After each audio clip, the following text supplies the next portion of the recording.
ሰላም ሰላም ቤተሰብ እንዴት ናችሁ? እንዴት ከረማችሁ? እንዴት አረፈዳችሁ? በሁሉም የዓለማችን ክፍል ላይ የምትገኙ ቤተሰቦቻችን ሰላማችሁ ይብዛ።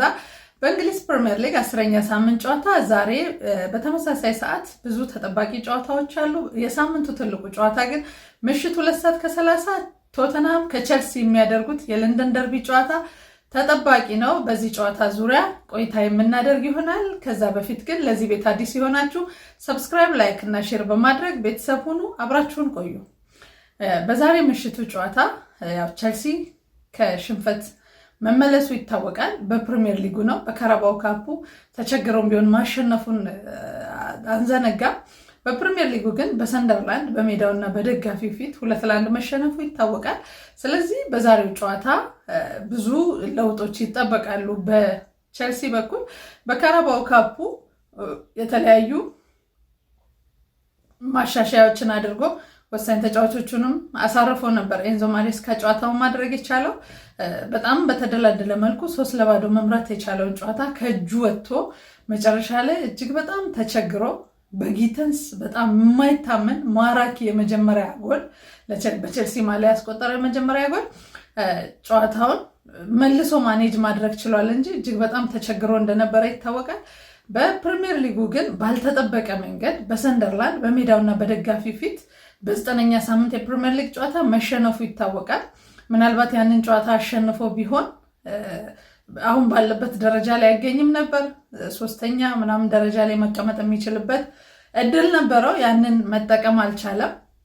ስለዚህ ዛሬ በሚደረገው በለንደን ደርቢ ኤንዞ ማሬስካ ብዙ ነገሮችን ማሻሻያ እንዳደረገና ለዚህ ጨዋታ ዝግጁ እንደሆነ ትላንት በነበረው ጋዜጣዊ መግለጫ ተናግሯል። በተለይ ብዙ ፕሮግራሞችን ሰርቻለሁ። በጣም ያበሳጨኝ ያለ አንድ ጉዳይ እንዳለ በተደጋጋሚ ጊዜ ያነሳ ነበረ። ቼልሲ ድሮ በዲሲፕሊን በደንብ የሚታወቅ ቡድን ነበር። ያለ ምክንያት የትርጉም አልባ ካርዶችን የትኛውም ተጫዋች ሲያይ በፍጹም አንመለከተም ነበር።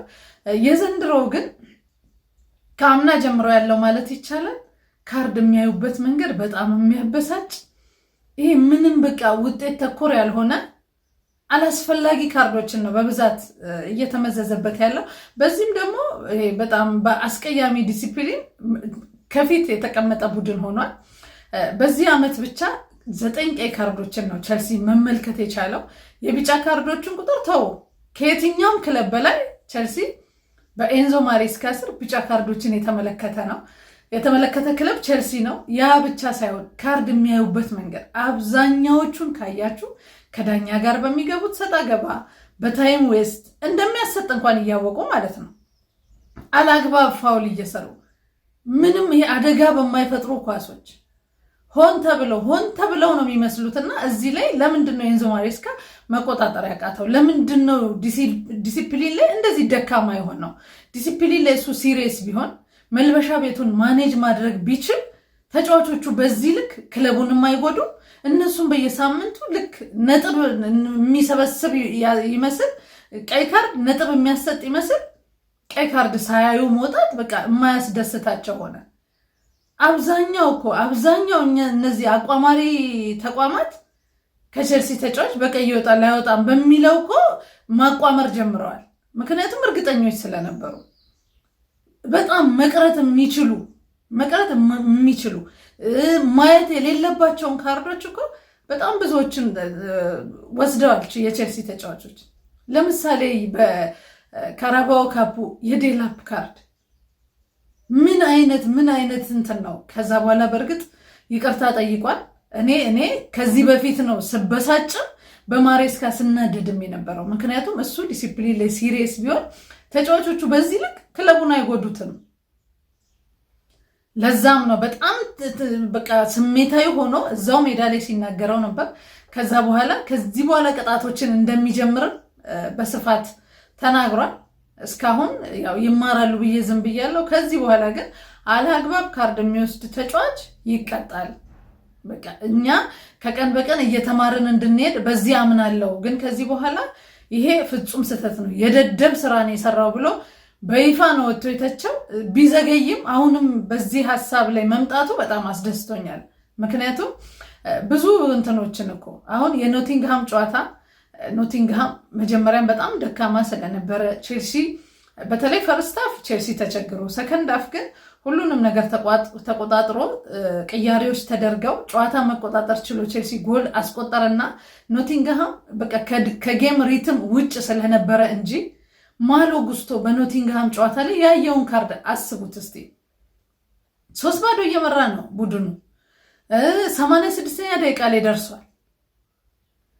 በኖቲንግሃም የመጫወቻ ሜዳ ላይ ነው ማሎ ጉስቶ ያንን ያውም ሶስተኛው የሜዳ ክልል ተከላካዮቹ ጋር እኮ ነው ያንን ፋውል ሰርቶ በሁለት ቢጫ በቀይ ወጣው። ያውቀዋል የሰራው ፋውል ቢጫ እንደሚያሰጥ ያውቀዋል፣ ቢጫ እንዳለበት ያውቃል። ስለዚህ በቃ መውጣት ፈልጎ ያደረገው እንጂ ለኔ ምንም ያኳስ ቼልሲ ላይ አደጋ የሚፈጥር ሆኖ ያቋርጠው አይደለም። እንደዚህ አይነት ጥፋቶችን ሲያጠፉ ተጫዋቾችን ዝም ማለት በራሱ ተጫዋቾቹን አሰልጣኙ ይፈራል።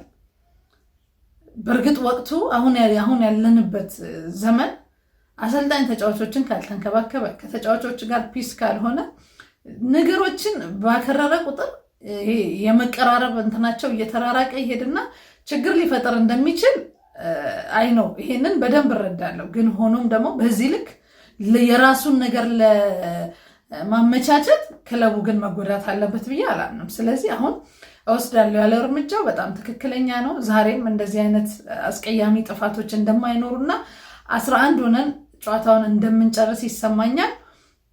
አሁን ደግሞ አንድ ያልተመቸኝ ነገር አለ። ማሎ ጉስቶ 10 ቁጥር ሲለው 6 ቁጥር እየተደረገ ሜዳ እየገባበት ያለው መንገድ ብዙም ለኔ አስደሳች አይደለም። ምክንያቱም ስኬታማም ስላልሆነ በጣም ፍረስትሬት ያደርጋል። ቦታው ለሱ በእርግጥም የተስተካከለ ቦታ አይደለም።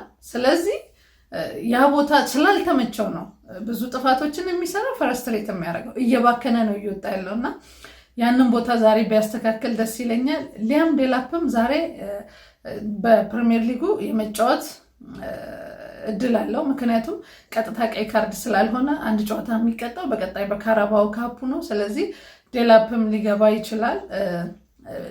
ጃው ፔድሮ ከጎል አስቆጣሪነት ርቋል።